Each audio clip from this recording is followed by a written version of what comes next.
Candace Owens is the host of Candace. We're happy to have her on tonight to assess what we're watching now. Candace Owens, you'd think in a country like ours, very top, I mean, this is the most first world country that's ever been. You'd think the most civilized and the most just. Here you have to consider a murder case through the lens of politics. When you get to that point, haven't you already given up civilization?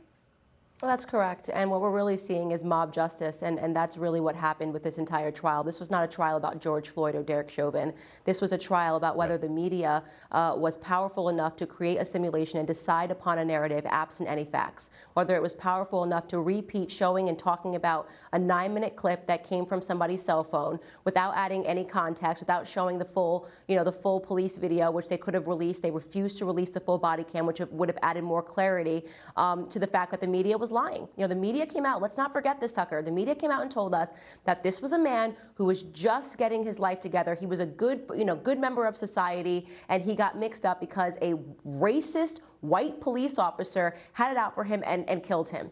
All of that fell apart. All of the facts came out, and all of that fell apart. We now know, of course, that he had enough fentanyl in him. It was 3 times the lethal dosage, 3 times lethal dosage in him when he died. But nobody cares because the media was successful in putting out a narrative, and they kept hitting that narrative. And the reason why the Democrats are happy is because they realize, of course, the media supports them. And now means the Democrats can get whatever they want because they can create a narrative, and then they can treat people like pawns and get them to basically say, if we don't get what we want, we will riot, we will loot, we will send these people out like soldiers to destroy your neighborhoods. And that is exactly what has happened. That has been the determination of this trial. The media and the Democrats now have enough power to bully and to lie to and to create propaganda and to successfully win. And that is what happened, and they are celebrating that win today.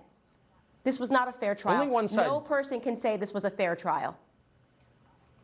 You just got to take 3 steps back and acknowledge that only one side behaves this way. I mean, a jury in 1995 concluded that O.J. Simpson, despite DNA evidence, hadn't murdered 2 people, and there were no riots. But more to the point, there are a lot of people sitting behind, Trump voters sitting behind bars right now, have been for months, charged effectively with trespassing. We're not speculating. We've seen the charges. No Republican in the Congress stands up for them. Nobody mentions that. Nobody, is for prison reform when it's their political enemies.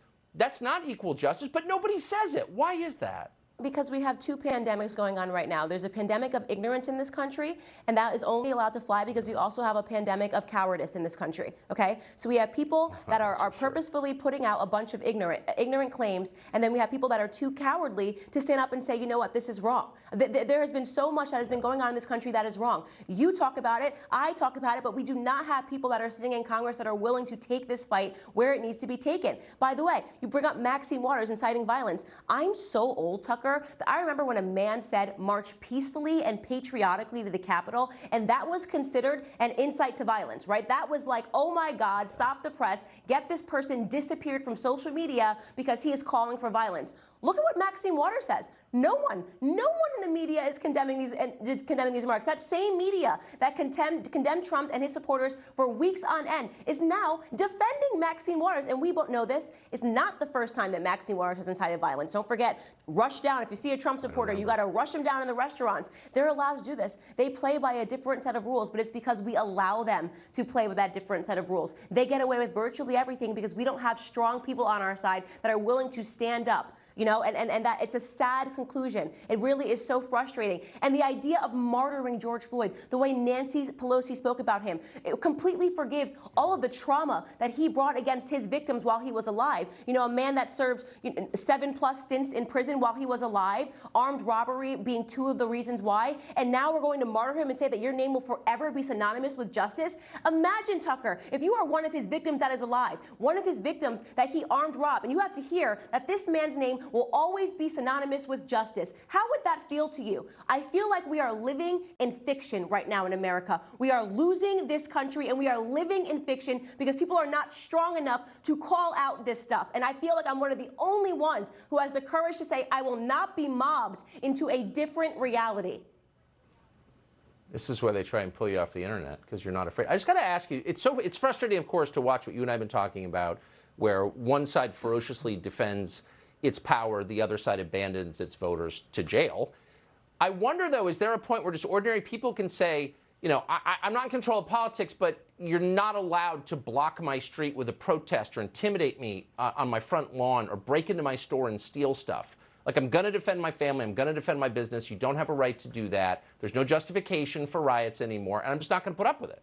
No. Will we get to that point, do you think? No, we're not going to. That's why they're already moving the ball. They're already moving it. They're moving the goalpost already because they're saying right now that that's not enough. That wasn't justice, by the way, because what they're saying is what they want is a perpetual revolution. It's why they want people to be ignorant. It's why they want people in the education system to learn nothing but race and how to be angry. They want people acting like toddlers, because when people are ignorant, they act like toddlers. They whine, they complain, they cry because they are absent facts. They are absent knowledge. So we are actually seeing a systemic oppression that is taking place that is rotten. It is throughout the propaganda that's taking place in the mainstream media, and it is working with the education institutions, teaching critical race theory and all of this nonsense to make sure that we are mass producing failures that are angry and that are violent and that are willing to riot and loot on behalf of the Democrats, because that's all they want right now are pawns in their nefarious scheme to take over this country. It's going to make people radical, unfortunately. That's a shame. Candace Owens, it is great to see you tonight. Thank you so much. Thank you.